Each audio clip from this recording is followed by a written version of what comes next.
congoyasika.com, congoyasika.net, c'est votre site. N'allez pas ailleurs. Vous allez trouver toutes les infos sur l'Europe, l'Afrique, etc. Donc je vous conseille d'aller sur congoyasika.com, soit congoyasika.net.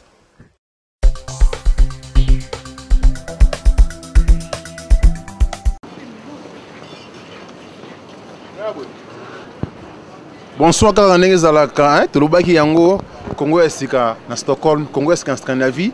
Te remercier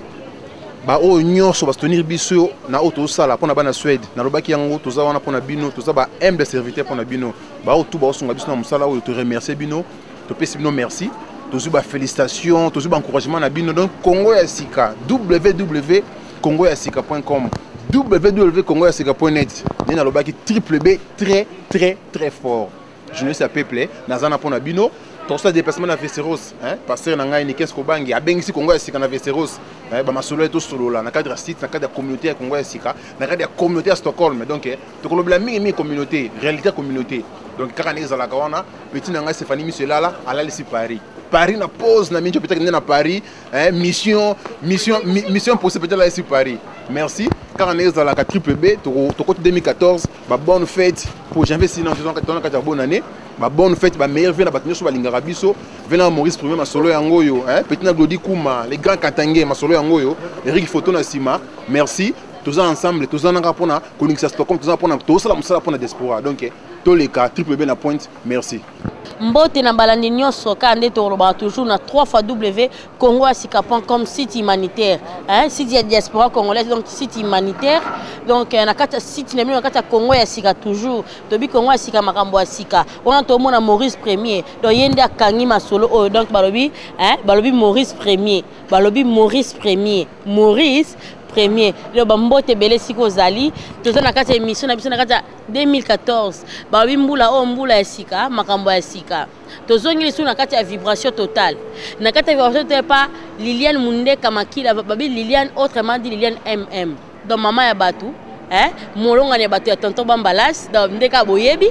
donc tozongi lisusu na faire molisho ndeko na biso alekaki awa ndeko molisho alekaki azaki na ba problème na ye alekaki bomonaki ye bandeko o nyonso babengaki pona affaire molisho. En tout cas merci na ba appel na bino, merci na ba soutien na bino oyo bosali eza malamu mingi mais kasi lelo ndeko na biso ya mobile azana promo ko urgent ba so benga biso bazwi biso a prix élevé tozaki na émission msusu même to kati to ye awa pona kokuta na ndeko na biso molisho po azana problème grave azana promo ko ezo senga lisungi na biso nyonso to sunga ye na minutes oyo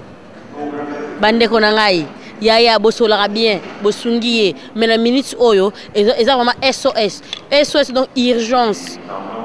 na minutes oyo ndeko akomi lisu rechercher na kati ya mbila akomi lisusu rechercher ndeko molisho o bomona akomi lisu rechercher nako kende kokuta na ndeko hein bozoye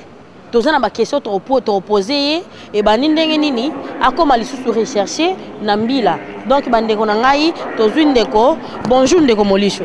Bonjour maman Liliane Mundeka. Navanda mwa muke bandeko balandaki biso la fois passée hein na affaire na yo problème na yo ezala ke ozaki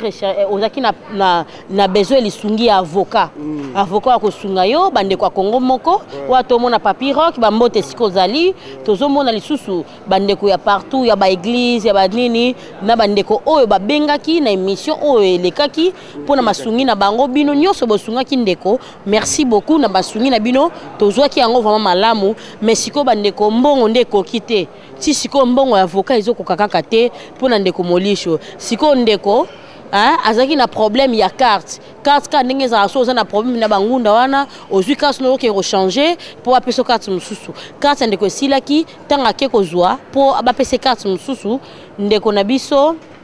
ayeko za sous menace ya la police ke ndeko ifa zonga donc makambo ye match encore mabedo ndeko na biso kutu moko boye malade simbaki ye akoti hôpital nga doka mutu donc tobindeko kodoka te to leka to ebisa suba ndeko o kozana moyen ko sunga ndeko na biso asunga ndeko molisho pesa na bana nyonso tu ya 3w.congoasika.com hein bandeko nyonso ya 3w.congoasika.com o bazolanda yo sans oublier babi tonton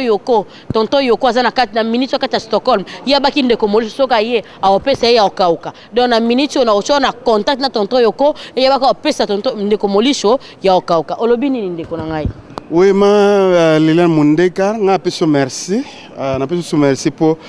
na juste opportunité lelo na zomaso devant bilili a on a ba caméra ba nini. Na peso merci trop. Siko problème des années nini. Enfin, na peso d'abord remerciement na ba ndeko ba congolaises. Bo bye bye dainga na moi batinde mo ba mbongo ba ki ba ko ba 4-5 personnes boye. Donc ce qui fait que mbongo botinde la ngai mbongo wana ezali mbongo ngo tozana ngo to bombisa en quelque part mais au moni pom to wana ngo ke mbongo wana ne kokite to na besoin le mo lokola 10 000 couronnes ya ba suédois po to ko kisa mbongo to luka et avocat siko alors premier li elnden eli ke na minute na komo sibir ba pression ebele ya police na komo sibir ba pression moko makasi alors na komi ko banga trop vraiment nazo banga trop police a komo tchanga pression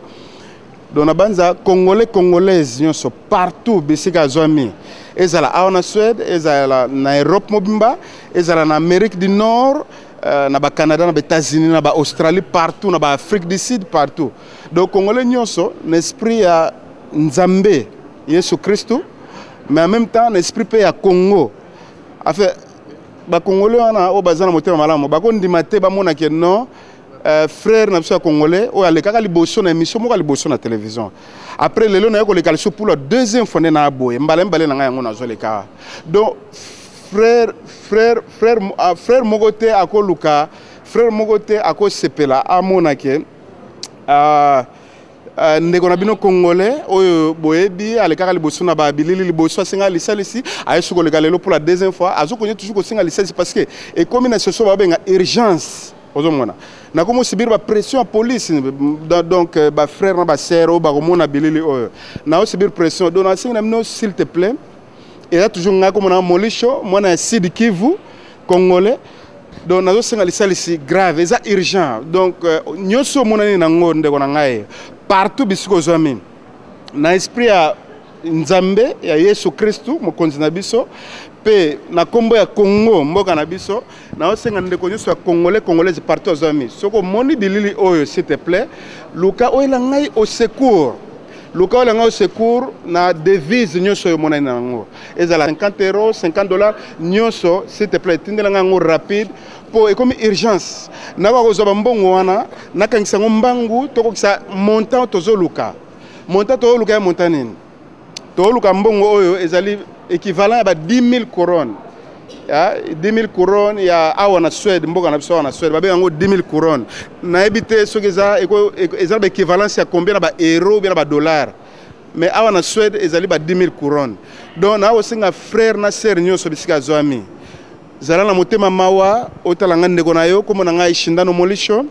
numéro de téléphone na ngai ekopesama na bilili bokomona numéro de téléphone na ngai oyo osenga ke soki olingo osalisa ngai soki motema bondeko pe ya mawa pona kombo ya Jésus Christ pe pona kombo ya Congo mboka na biso olingi vraiment ede ngai ozoka numéro na ngai oyo ekozala na bilili wana obenga directement ozoka na portable ozanga to solola et puis na expliquer ndeni no kosala otina mbongo o edengai na nzela ba Western Union donc nazo lancer message le susu bandeko ngande ona bino boyoka vraiment motema mawa nazana danger monende bomoni ana na courir danger donc peut-être na nga surprise je me suis beaucoup kaka keo na kangamaki bakanginga bakokanga lisusu bazongisinga susu na centre fermé bisika na alaka pe baluka susu cette fois-ci bakoluka vraiment moi bazongisa